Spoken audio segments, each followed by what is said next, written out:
Ever since I was a kid, I knew I'd be helping people.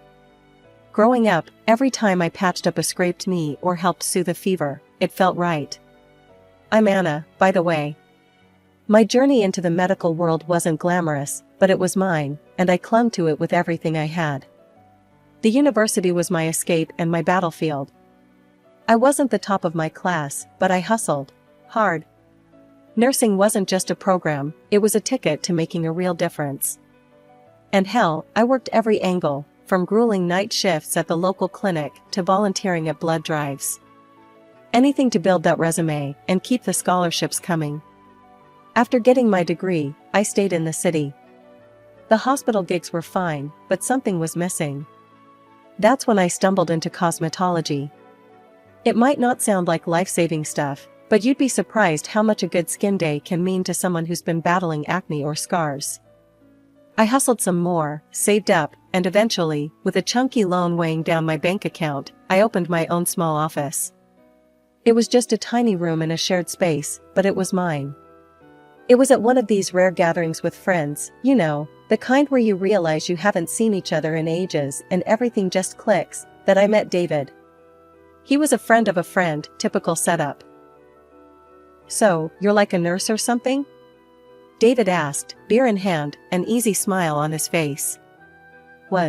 Now I'm a cosmetologist. I own my place, I said, a little too defensively, expecting the usual judgment. "That's badass. Running your own show. Must be nice calling the shots," he said, genuinely impressed, not a hint of sarcasm. "Yeah, it's pretty cool." "Hard, but cool," I admitted, warming up to his interest. The night faded into a blur of laughter and music, but David's words stuck with me. He wasn't like the others who just nodded along. He got it, the grind, the passion. It was refreshing. Life before David was simple. Work, pay bills, hang out sometimes. But after that night, things changed. We started seeing each other, and every date, every late-night call, it just felt like, maybe, just maybe, I wasn't in this all alone anymore. Over the next few months, we found our rhythm. He'd text me in the morning, something goofy to start the day. I'd call him on my breaks, just hearing about his day made the hours easier. He worked in tech, something about networks, and a lot of complaining about how nobody appreciated good code. He met my friends, I met his. His mom, Mrs. Walker, took to me right away. She was a stout woman, strong in her opinions, and generous with her laughter. The first time I met her, she hugged me like we were long-lost family. "David hasn't shut up about you," she whispered in my ear. "About time he found someone who can keep up with him." We had dinner at her place one Sunday. It was all very casual, homemade lasagna, and stories about David's childhood. "He used to run around barefoot all summer," she laughed, said shoes made him slow. David blushed, tried to change the subject. "Mom, come on, don't embarrass me." "Oh, hush, let her see you're not as cool as you pretend," Mrs. Walker teased, and we all laughed. It was easy, comfortable. It felt right, being there with them. After about a year, things got serious. We were spending almost every night together, and not just at my place. One chilly evening, wrapped up in blankets on my tiny balcony, David broke the silence. "Anna, I've been thinking about us." I tensed, uncertain. "Yeah? What about us?" He took a deep breath, his hand finding mine under the blanket. I know I want to build something with you. A real life. What do you think?" My heart raced, but I played it cool. "Build something, huh? Like Lego or more a Monopoly kind of deal?" He chuckled, squeezing my hand. "Funny. I mean a life, Anna. Together. Maybe even think about getting a place, something permanent." The idea was terrifying and exciting all at once. "I'd like that," I admitted. A lot. So, we started planning, dreaming really. It wasn't just about moving in or the next few years. We talked about everything: kids, careers, buying a house. He proposed not long after that night, nothing fancy, just us, which was perfect. "Marry me, Anna. Let's do this for real." In a small, candlelit room, with the curtains drawn and rain tapping softly against the window, I said yes. It was the easiest yes I've ever said. The wedding planning started soon after. Mrs. Walker was a godsend, knowing just who to call, what to book, making it all seem easy. "You just worry about being happy, I'll handle the stress," she insisted, and I let her, grateful for her support. It was simple, but perfect. A small ceremony, our closest friends and family, and an air of hope around us. As I walked down the aisle, seeing David there, waiting, I felt like everything was falling into place. He grinned, that lopsided grin that made me fall for him, and I knew, no matter what came our way, we'd handle it. Together. David moved into my apartment, the one I'd been renting since my cosmetologist days were just a dream. We unpacked, merged our books and dishes, and figured out whose art got wall space. It was cozy, happy chaos. The first few weeks, we'd sit at the little dining table with our laptops and piles of bills, making budgets like some kind of grown-up team. "I'll handle the groceries and utilities," David offered one evening, his eyes serious as he typed out a spreadsheet. I nodded, scribbling on a notepad. "And I'll keep smashing at this loan. The sooner it's gone, the sooner we can think about a house. And, maybe kids." Even saying it felt big, full of possibilities. David smiled, reaching across the table to squeeze my hand. "Sounds like a plan, babe." Everything seemed lined up just right. But then, things with Mrs. Walker shifted. She'd been like a second mom during the wedding prep, but suddenly, I was out of the circle. No more Sunday dinners, no calls. When I asked David about it, he'd shrug, looking uncomfortable. "She's got her moods, Her health isn't great these days. Maybe give her some space," he suggested one night when I brought it up after another missed call. I wanted to dig deeper, but the wall in his eyes told me to leave it. So, I dropped it. Maybe it was easier, not pushing. A year into our marriage, though, another crack appeared. David's steady support began to wane. Bills piled up on my desk, and his contributions dwindled to nothing. I found myself covering everything, from rent to the electric bill. "Babe, what's going on?" I finally confronted him one evening, bills in hand. "This is the third month you've not chipped in." David looked away, tension in his jaw. "It's my mom. She's really sick, Anna. Hospital bills, medications, it's a lot. I've had to help out." "Okay, I get family first, but we're supposed to be a team." "You should have said something," I snapped, feeling both worried and betrayed. I know. I'm sorry, babe. Just, can you handle things for a bit longer? I'll make it up to you, I promise." His voice was earnest, pleading. So, I tightened our belts. I called my parents, hating every minute of it. "Mom, Dad, I hate to ask, but could you help out a little this month? Just until we get back on our feet." They sent what they could, never asking if David was pulling his weight. I didn't have the heart to tell them he wasn't. Work became my refuge and my prison. I skipped lunches, booked clients back to back. Sundays off became a memory. I barely saw David, he was either at work or helping his mom. Our apartment felt too big without him, the silence too loud. One rare evening together, I tried to bridge the gap. "We're in this together, right? Tell me what's going on, really." David, looking worn and thin, just shook his head. "It's just really bad right now. Mom's fading, and I can't think beyond that." I nodded, swallowing my frustration. "Okay, but remember, I'm here. We're supposed to do this together." Over a year had passed since David started shifting all his financial responsibilities onto me. Meanwhile, I managed to pay off the loan for my office. Finally, that tiny room was all mine, every inch a testament to the sweat and late nights I'd poured into it. But as my professional dreams solidified, my personal life with David crumbled. Money, or the lack of it, became a constant shadow over us. He'd promised things would get better once he took on a second job, but if anything, they got worse. David was never home, and the few bucks he contributed might as well have been pennies thrown into a well. One night, when I heard the door creak open way past midnight, I couldn't hold it in any longer. I sat at the kitchen table, bills and overdue notices spread out like a deck of bad luck. "David," I started, my voice tight. "We need to talk. This," I waved at the pile, "isn't sustainable." He sighed, a deep, weary sound, and sank into the chair opposite me. He looked as run down as I felt. "I know it's tough, Anna, but I'm doing everything I can. Mom's bills are they're killing me." "And what about us? Our bills?" I shot back, frustration spiking. "When is it going to be enough, David?" David looked at me, really looked, and for a second, I thought he might finally understand. But then he dropped the bomb. Maybe we could sell your office? Just until things stabilize. It would give us some breathing room." I stared at him, disbelief and anger swirling into a nasty knot in my stomach. "Sell my office? My dream? That's your solution?" I stood up, pushing my chair back so hard it screeched against the tile.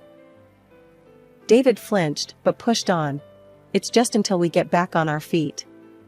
I'm out there busting my ass every day and night, Anna." "And what? You think I'm not?" My voice rose, sharp and raw. "I built that business from nothing while paying half our bills on my own. And you want me to just give it up?" He stood too, anger flashing in his eyes. "Then what do you want me to do? Huh? Let my mother starve? That's not fair, and you know it." I was yelling now, too far gone to care about keeping it together. "I want a partner, David, not just a roommate who leaves me to handle everything alone." We glared at each other, the air between us thick with unsaid things and regrets. Finally, David turned and walked away, the conversation unresolved, leaving me standing there, feeling more alone than ever. Our fights became frequent, each one chipping away at what was left of our marriage. Every discussion about money ended in raised voices and slammed doors. I began to wonder if the man I married was still there, somewhere beneath the stress and the desperation. It was an unusually quiet Tuesday when I decided to head home early after a client canceled last minute. I wasn't too upset about it, the extra time gave me a chance to catch up on some much-needed rest. Pushing open the door to our apartment, I was surprised to find David frantically ironing his black suit, the one he only wore to weddings or funerals. The sight stopped me dead in my tracks. "David, what's going on? Why are you all dressed up like that?" My voice echoed slightly in the hallway, tinged with confusion. He jumped a little, clearly not expecting me. His face went pale, then flushed, a clear sign he was nervous. "It's my mom, Anna. She passed away last night. There's the funeral tomorrow." The news hit like a sucker punch. Despite everything, Mrs. Walker had been like family to me once. "Oh, David, I'm so sorry. I'll come with you, of course." "No." His response was sharp, slicing the air. She didn't want you there, Anna. Her last request. She said she never really liked you." His words were blunt, cold even. I recoiled as if slapped, my heart thumping painfully in my chest. Okay. If that's her wish." It hurt, more than I expected, but I swallowed the lump in my throat and nodded, stepping away to hide the hurt. David didn't say anything more. He just went back to his ironing, leaving me standing there, a mix of grief and confusion swirling inside me. That night, I lay in bed, thoughts racing. Something didn't sit right with me. Mrs. Walker and I had our differences, but this seemed too harsh even for her. The next morning, I watched from the window as David left, dressed in his suit, looking every part the grieving son. Once he was gone, I made a decision. I rescheduled my appointments and drove to Mrs. Walker's house, expecting to find a gathering of some sort, maybe just the tail end of it. But the street was quiet. Too quiet. Her house looked just like any other day, no cars lined up outside, no signs of a wake. Confusion led me to the front door, and on impulse, I rang the bell. The door swung open, and there she was, Mrs. Walker, very much alive, staring back at me with wide eyes. My heart stopped, then started at a sprint. You're alive?" She took a step back, her own face a mask of shock. "Anna? What on earth, why would you think otherwise?" David told me you were." The words tangled in my throat, too surreal to voice fully. "Dead?" She finished for me, her brow furrowing in confusion and concern. "My God, no. Come in, Anna. We need to sort this out." Numbly, I stepped inside, the familiar smells of her home wrapping around me like a bewildering comfort. We sat at her kitchen table, the same place we'd shared many cups of coffee. "I don't understand." He said there was a funeral today. He was so upset. My voice trailed off as I pulled out my phone, the need to confront David growing urgent. But just as I was about to dial, my phone buzzed with a notification. David had started a live stream on Instagram. Curiosity overpowered everything else, and I clicked the link, my fingers trembling.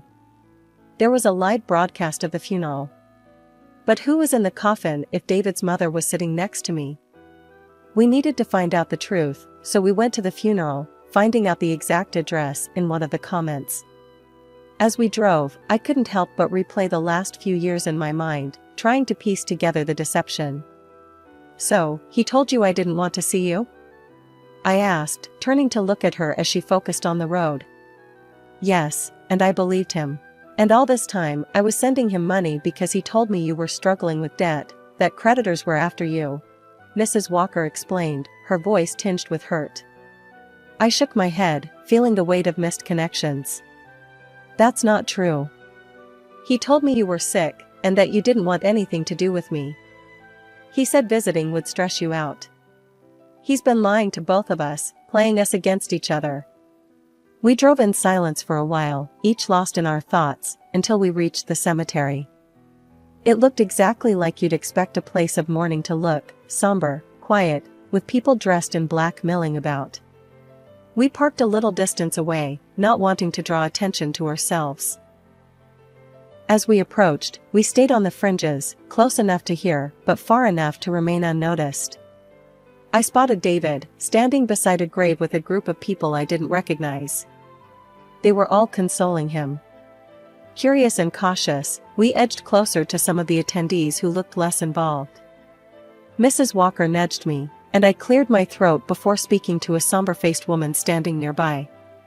"Excuse me, I'm so sorry for your loss. We just heard and came as soon as we could. May I ask who passed away?" I kept my voice low, respectful. The woman looked at us with sad eyes. "Oh, thank you. It's my niece, poor thing. She fought long and hard against her illness. A year of marriage and now this tragedy." My heart stuttered. "Your niece was married too?" She nodded toward David. "Yes, to that young man there. They were so in love. Heartbreaking." The pieces clicked, each one a betrayal. I felt Mrs. Walker stiffen beside me, her breath catching. "He's been living a double life," I said, the words tasting foul in my mouth. Mrs. Walker covered her face with her hands briefly, before looking at me, her eyes fierce. "We can't let him get away with this. Not only has he lied and cheated, but he's also played us for fools. Let the funeral end, see where he goes, who he talks to." So, we waited, hidden in plain sight among the mourners, watching as David played the grieving husband. It was a performance worthy of an award, and under different circumstances, I might have applauded the sheer audacity of his deceit.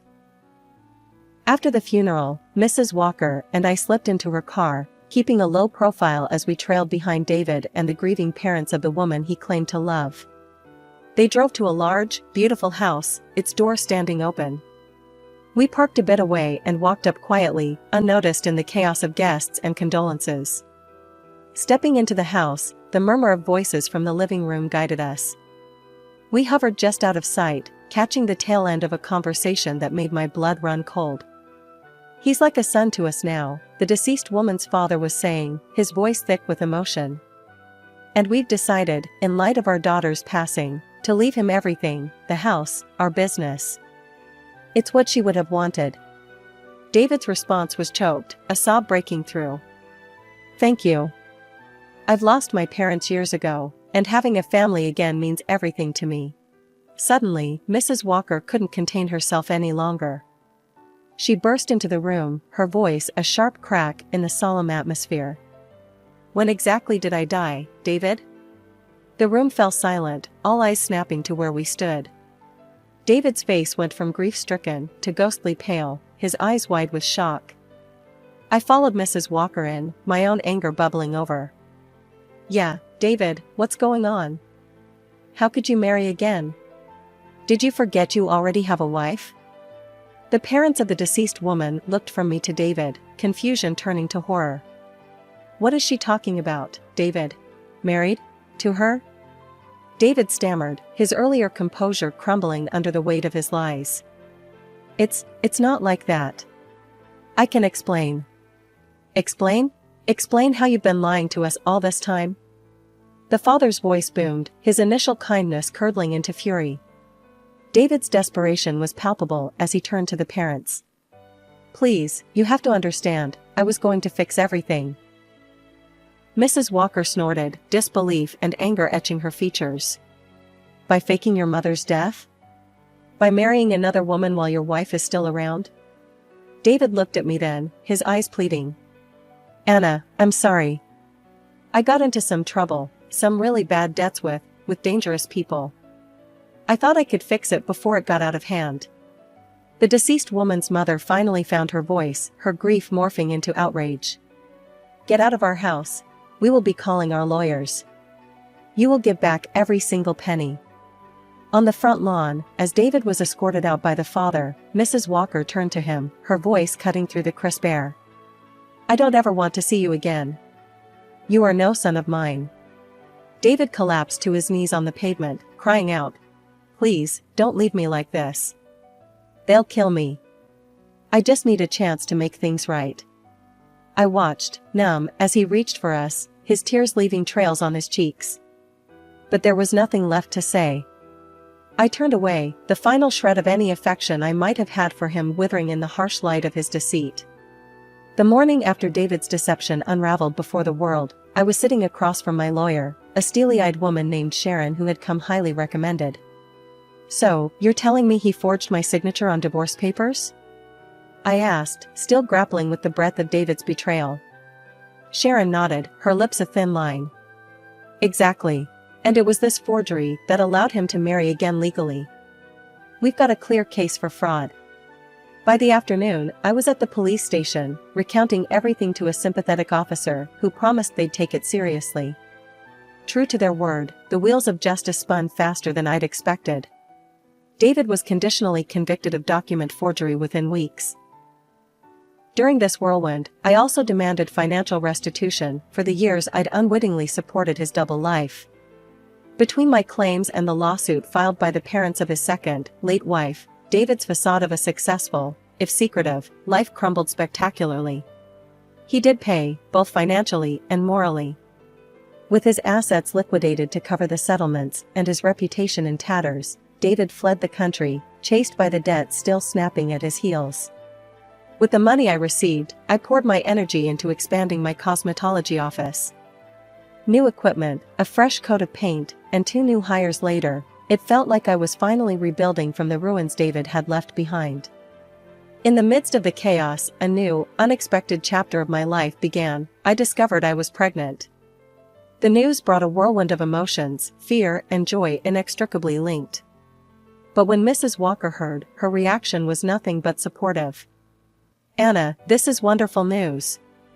Say you'll let me help, let me be a part of this child's life. Heaven knows, after everything with David, I need something good to focus on. She assured me over the phone, her voice warm and unwavering. Mrs. Walker not only supported me but went so far as to include me and my future child in her will, making us her sole heirs. It was more than I could have ever expected, and it solidified our bond, forged not by blood but by shared trials. We often spent afternoons together, planning for the future, discussing how we'd decorate the nursery, and talking about what we'd teach the little one. The betrayal that had brought so much pain had also brought unexpected gifts, and I found solace in that silver lining.